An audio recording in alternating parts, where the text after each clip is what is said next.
that we're discussing today. I'm just another 31-year-old person who's wanting to build a better planet for all of us. When we look at climate action goals, most of our goals are around 2050, 2070, 2100, 2200. For someone like me who's probably 31 years right now, and a lot of us in this whole age group, we're wondering, yes, we're thinking about the future, but what about today? About 20 years ago, when we spoke of climate action, when we spoke about adaptation, when we spoke about resilience mitigation, we had a famous saying that this is what we are giving to the next generation. We believed very genuinely that this is what we are, what we owe to the future, what we owe for the children, what we owe to the people who are not yet here on our planet and about to come in the next few, generations to come. But now I think it's about time that we start thinking about ourselves. We start thinking about our own generation. We start thinking very, very selfishly about how we are going to spend our next 10, 20, 15, 30, 40 years on this planet. It's increasingly becoming difficult for all of us to go on with life as usual. If you just take out extracts from newspapers of the last 5 years, or probably the last 10 years, and being in politics for about 10 years now, since the year 2011, 2012, I've started off my journey with going into drought-hit areas of Maharashtra, giving water there in terms of the wells, trying to look at evaporation rates, trying to see whether we could cover wells, we could look at, basalt rock having smaller dams being created, barrage dams being created. We could look at different solutions. And I know a lot of us out here with Mumbai First and many more partner agencies always do this when we are facing crises like droughts or floods or other things that we really face in terms of nature. But exceedingly, as we come towards 2015, 2016, what I started noticing is the same areas that we went for drought relief work started facing flash floods. And there is a huge shift there. Today, as we stand in 2022, from the year 2019, 2018 onwards, the extremities are such that these are no longer anomalies in climate change, or these are not erratic weather events. There's a pattern to it. Every newspaper report in summer reports saying this is probably the hottest April in the last 100 years, probably the hottest May in the last 120 years. You go towards June and July and they'll say it is the wettest monsoon in the last 50 years. You go towards winters and it's probably the first time this February that we had to wear sweaters in Mumbai. So we're seeing extremes in our seasons, we're seeing extremes in every type of weather pattern that we are seeing. And if we don't accept this as climate crisis, if we don't accept this as a climate emergency, we're definitely keeping our eyes closed and moving in the future without learning anything from today or the past. I often say this, and I've been seeing this, feeling this in the last few days, not just as a minister, but as someone who's a 31-year-old citizen in this country, as someone who's a part of a political party, as someone who's a part of government, that our country really is living in two extremes. On one extreme, we're trying to find water on the moon and on Mars. And this is not just our country, this is across the world. And on the other extreme, we are trying to find Mars and other planets in our own horoscopes. We're not finding a midway ahead. We're not finding to see whether we have enough water for our own housing societies in a city like Mumbai. We're not trying to find what is the solution for a drought or a water shortage in a hamlet which is not even 2.5 hours away from Mumbai. We're not trying to find a solution for burning garbage dumps near Delhi. And if we don't do that, I don't know what else are we looking for. Because without a sustainable future, without a sustainable roadmap, without thinking about today, I do not know what we are fighting for. In the last few days, I've been seeing newspapers where all political parties, all of us, we're fighting over the past. We're constantly fighting over what happened in history was right or wrong. We're constantly fighting over, who did what and whether they were right or wrong. We're not fighting for our today. We're not fighting for our tomorrow. I think it is time that we start thinking about our today and our tomorrow. The single biggest event in our world history that is affecting us today, apart from COVID, of course, and COVID has been a terrible scar on humanity, a terrible memory for the last 2 years, apart from the fact that we all came together and started supporting each other beyond boundaries. I think that is a good memory we can hold and a great learning we can have when we go towards the future. But today, the biggest problem or the biggest challenge we have is climate change. And the biggest hope we have is climate action. I think drawing hope from the spirit of humanity, drawing hope from the ambitions that we have. If you look at some of our service industry, if you look at some of our manufacturing industry, if you look at some of our numbers of the economy, if you look at some of our hotel industry that's doing really well, people are wanting to step out after COVID, people are wanting to support each other, people are wanting to go forward, break the barriers of COVID, break the chains of lockdowns, and move forward. I think that is really what gives me hope. And if we stand by hope, I believe that climate action is not meant for 2040. I believe that climate action is not meant for 2070 or 2100. It's meant for today. And if we don't start today, we're not going ahead anywhere in the future. With that thought, we started off on a journey for climate action plans. Speaking about Maharashtra, we have about 120 million people living in our state. When we were at COP26, which is almost 7 months ago, and seems like a decade ago now, when we won the Regional Inspirational Award, I think that was back then. And now we're looking at the next COP, because it's not enough to be doing something for the past, now we're looking for the future. And I've been chasing our department, and thankfully we have a very, very competitive principal secretary, which even, Atulji was telling me that, she's been having a great stint as an environment secretary. We've also got Sanjeev Kumar ji here, we've got Srinivas ji here. All of us are working as one team. We're working to build something which is better for our own selves, very selfishly, because if we don't start from today, we don't look at the low-hanging fruits, we're never going to go to the top of the tree. Looking at what we want to build for our state of Maharashtra, it's a very complex state, it's a very beautiful state. We've got a huge coastline, long coastline, but apart from that, coastal cities, cities on hilltops, cities in arid areas, cities in areas where you have great potential for solar energy, great potential for wind energy, great potential for rainfall catchment areas. But when we build and weave all of this together, we have certain figures that are quite astounding, that are quite challenging, and that also is a sort of hope for all of us. Like I said, we've got 120 million people in our state, out of which almost 60% or 50%, more than 60 million people live in 43 cities that are million plus. Cities like Mumbai, Pune, Thane, Navi Mumbai, Nagpur, Sambhajinagar, Nasik, Kolhapur, these are cities that are constantly growing, not just on the cusp of development, but on the cusp of something which is higher, better. And I think the plan that is, in terms of the development plans that we have for 2034, 2050, have to have some climate agendas weaved into it. We are the economic backbone of the country. We have Mumbai, the financial capital of the country, out here. We also have highly, highly urbanized areas. We have smaller towns wanting to be a part of these highly urbanized areas, but we also have a huge sector that is dependent on agriculture every single day. Now, when we look at a state like this, we've decided to have climate action plans for all 43 cities. Our race to zero has to be faster than everyone else.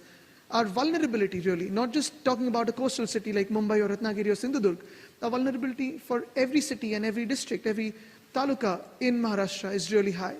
Because when we speak about continents, when we speak about North America or South America, when we speak of Europe, when we look at Australia, when we speak about the entire Oceania, I think the vulnerability for India is probably the highest. And I say this purely by a couple of things put together. A geographical location. We face monsoons almost all across, every part of India at least faces monsoons once in 12 months. We face a heat wave once in 12 months. We have winters once in 12 months. So each part of India really has its own seasons that move from one part to the other. And then we have the retreating monsoon. So we face the dangers of a flash flood, landslide, heat wave, cold wave, all throughout the year. And if we have to look at ourselves as one unit as a country, our disaster management rooms in the last 5 to 7 years have been working 24/7 for at least one part of our country, if not another. Now, when we speak about our own country, Maharashtra, and a couple of more states which we have been interacting with very, very actively, be it Tamil Nadu, be it many more states across India, we believe, and the proposal we've already sent to the Union Minister for Forest and Environment, we believe that climate action is something for us to do at a national level and a regional level. And we've proposed something called the Council of Climate Change, the National Council of Climate Change. We've got a GST council where the finance minister of the country has deliberations with finance ministers across different states of India, and then comes out with different rules and regulations and GST notifications for our country. But today, if you go and see what is really important for our country, and there's a famous saying in a country that monsoons are the real finance minister of the country. I think if you go by that saying, we need a National Council of Climate Change. Because today I've come to believe, and when we created and instituted the Maharashtra Council of Climate Change, I've come to believe that climate action is no longer just the work of the Environment Ministry. It's no longer just the work of just the Forest Ministry. It is the work of the Urban Development Ministry. It is the work of the Rural Development Ministry, the energy portfolio, the transport portfolio, the industry portfolio. All of these actually make what climate action is today. And when we look at sectoral action in terms of climate change, we need to weave all of them together in one place, on one table. And that is, I think, where our real climate action will move ahead. I'm extremely proud that as State of Maharashtra, we have been focusing on sustainable development. We have a Chief Minister, Mr. Uddhav Thackeray, who is a wildlife enthusiast, a wildlife photographer, a conservationist. I come from a family of conservationists. But going beyond that, I think in the past 2 years, while we've battled COVID, and we've given a brave fight as citizens of Maharashtra, our state of Maharashtra has added almost 15,500 hectares to mangroves under the Indian Forest Act, newly in the past 2 years. We've got 2 Ramsar sites. We've added 2 sanctuaries. We've got 10 conservation reserves. We're adding 24 new conservation reserves in the next week, hopefully. But while we do all of this, on the urban side, we've gone ahead with the coastal road. We've moved ahead with the Trans-Harbour Link. We're moving ahead with the GMLR. We're looking at the Mumbai-Nagpur highway. We're looking at desalination of Mumbai. And when we do all of this, we're looking at a climate test put to all of these projects. I'll give you a small example. Now, Mumbai is facing the shortfall of 400 million litres of water per day. We were proposing for the last whatever years to build the Gargai-Pinjal Dam. But that Gargai Dam would be in the middle of the Tansa Wildlife Sanctuary. Obviously, it's got a lot of endemic species out there. You've got a good number of highly endangered species out there. We would have had to cut almost 500,000 trees. The solution to that was to scrap that project. And we've done that. But the alternative to create a water source is we are working closely with Israel to build desal, and that will be ready by 2025, to bring an equal amount of water in what would be costing for the dam about 36,000 crores, almost 1,600 crores for this desal plant, but saving on trees, saving on our biodiversity, saving on money, time, efficiency, and moving towards something which is an alternative source for sustainable development. I think these are the solutions that we're trying to build when we look at governance. Today, environmental action is no longer for just the partner agencies, no longer for wildlife enthusiasts, not for NGOs for sure. It's for all of us to work together for a better planet. And when we move at when we look towards building a better planet, I hope that Maharashtra is not going to be alone running the race. We can be first. We can be first movers. We would want to be first movers, definitely. We would be wanting to lead the pack. But I hope that all the states across India are running shoulder to shoulder, because we have boundaries for administration. We have boundaries for our regions, languages, people, cultures. Biodiversity has no boundaries as such. It merges from one to another. I think that is where climate action really holds true for a national convention on climate action. Going further, Atulji, I think our work together with UNEP is something I really hold close to my heart, because you and I met, I think, 2 or 3 years before I took over as the Minister for Environment. And from then on, we've been in touch, be it beach cleanups and mangrove cleanups to, speaking about electric mobility. Your idea, which was fascinating back then, when you showed me your electric vehicle, we've mandated that for us as a government, for every urban local body and every, ministerial department, we've said that every new vehicle that we rent or buy has to be electric. And that's what we've started off. So that was an inspiration back then when I met you. I can openly say that today. But we've definitely set targets. We're looking at sustainable tourism. We're looking at green hotels that have been given industry status. We're looking at a green future with our real estate industry. We're looking at working closely with our forest department. We're looking at urban development, having a climate action test for almost every proposal that is passed. I look forward for a better future, because conferences like these, with Mumbai First, and I met Mr. Nair a couple of months ago. And again, what he mentioned about Mumbai, and I'm going to come over to that topic in the next 2 minutes after I, conclude my remarks for the environment action, because I'm looking forward to understand more about how we can tap into climate finance. Climate finance is a very, very important topic for all of us. Like everyone has said here in the presentation and in the keynote, it is probably going to be more affordable for us to work on building resilience and adaptation right now than to look at disasters and compensating for those disasters years later. At COP26, when we landed into COP26 and the meetings out there, we were hearing of big numbers, $400 billion and so many $billion and euros and pounds. I think what is important for us is to look at two things, or rather three things. One is what is the cost we're going to pay in terms of carrying on in business as usual. That is one. Two, how can we as regional governments, how can we as urban local bodies, and how can we as national governments create projects for sustainable development, for the Paris Agreement, for COP26, and tap into this global finance or the kitty that is available for green financing. And three, we as a country need to look at the opportunity that we are going to have for creating green growth, green economy and jobs when we look at climate finance and a whole new industry with the environment climate action. I think that is something we're looking at. In terms of moving further, one of the important remarks that Mr. Nair made here when I was discussing this idea, and the Chief Minister himself is also very keen, for the city of Mumbai, where we have multiple agencies, planning agencies, and almost 42 utilities when we dig up a road to remake a road. We're looking at and actively working towards having one single agency to run the city. I think that is very, very crucial. An empowered mayor more than a CEO, because a mayor would be a more democratic elected forum where you have many more voices that represent Mumbai coming together. So that is something we're working on. I see Praja Foundation also here. We've been discussing with them and Mumbai First. This is something which is very crucial for us. Having the experience of worked in the BMC for almost 25 years, we see that multiple agencies, and thankfully now when we work together, and Sanjeev ji and Srinivasa both who have been AMCs in the BMC will tell you that while even making a single footpath, a pedestrian pathway in Mumbai, you need to work with 16 agencies, planning authorities, permission authorities, and 42 utilities.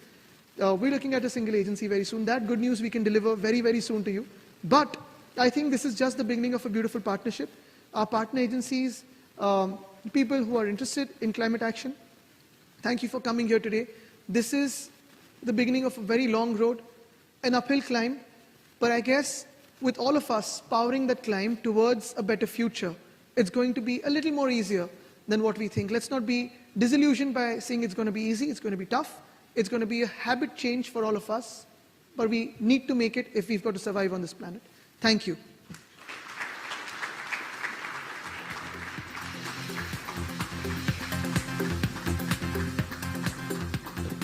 Thank you very much, sir, for your valuable insights and your thoughts. I think sir has driven home a very, very important but a very simple message that now it's no longer up to the environmental agencies or the governments to save the planet, to save the environment. It is now up to each and every one of us to do our bit.